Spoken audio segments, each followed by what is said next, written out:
So guys in the Peloton, we've got 3 more Saxo riders that are coming back to rejoin the Peloton, and once they join, then they'll start actually chasing properly.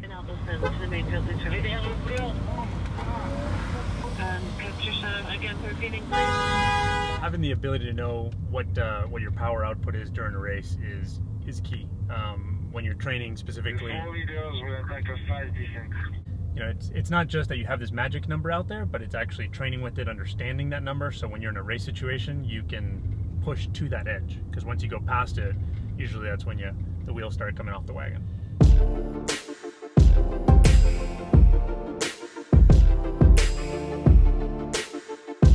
Yeah, it's the basics of cycling, you know. If you go uphill, it's power to weight, and if you go in a sprint, it's just brute horsepower compared to a little aerodynamics. I turned pro in 2004, I think, and since 2007, you're training with a power meter, and it's getting more and more important the last years. Yeah. You know, we work hard, but we also want to work smart. And for smart, you need science, and for science, you need data. We have Pioneer as our partner, and it's essential because they deliver the data. And from that data, we decide which rider is in shape. If a rider says, I don't feel good today, you know, we can actually see it back in the data.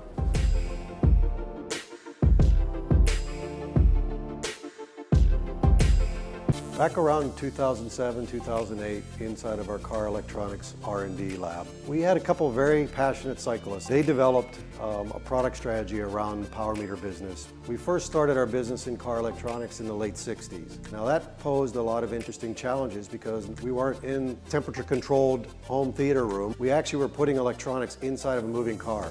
I believe Pioneer's strength in the power meter category is bringing all of our know-how of manufacturing, the environmental conditions that this product has to operate in, and understanding how to mass produce technology that'll work properly on the bike. So we've worked real hard to make sure that our product's reliable, consistent, and gives you that data day in and day out.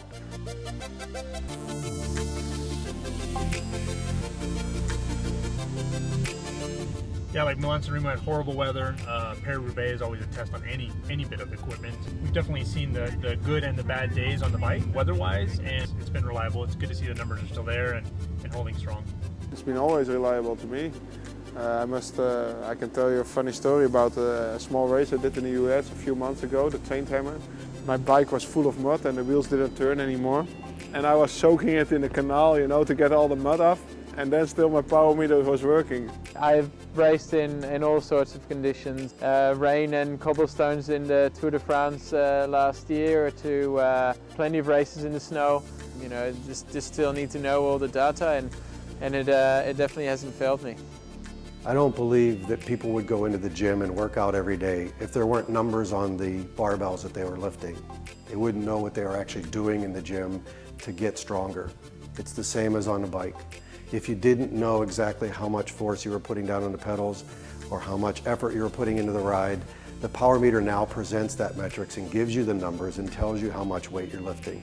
Some people always ask me like, what's your max heart rate? And I said, it doesn't mean shit, you know, to be honest. You know, it's what's your max power you produce or the max, or your sustained power for 20 minutes or things like that. That's what's important.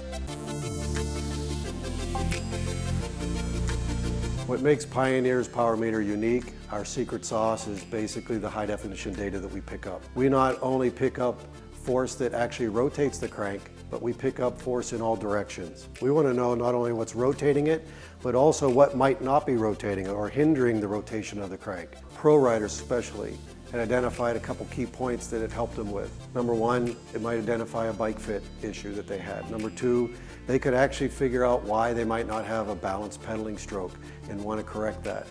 But I think most importantly, we find that after injury or after a crash, or if somebody was having difficulty with their mechanics, they can identify where it might be coming from. I think everybody's aware of what happened to Giant-Alpecin last winter when they were in their training camp in Spain.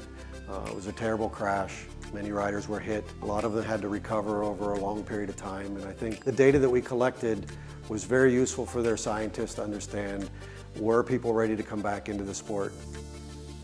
We have guys coming back from injuries. I mean, we know about the big crash. We have guys that had broken legs and they come back. And this is actually an essential tool that we can use in their recovery. rider could start out at $4.99 with a left leg power meter. Later on, as they desire more metrics or want to start seeing their pedaling balance, they can move and add the right side to the system. I think what's important now is to get power accessible to more riders. It's not just for professional riders. It's not just for riders who have coaches. Everybody can gain from this data.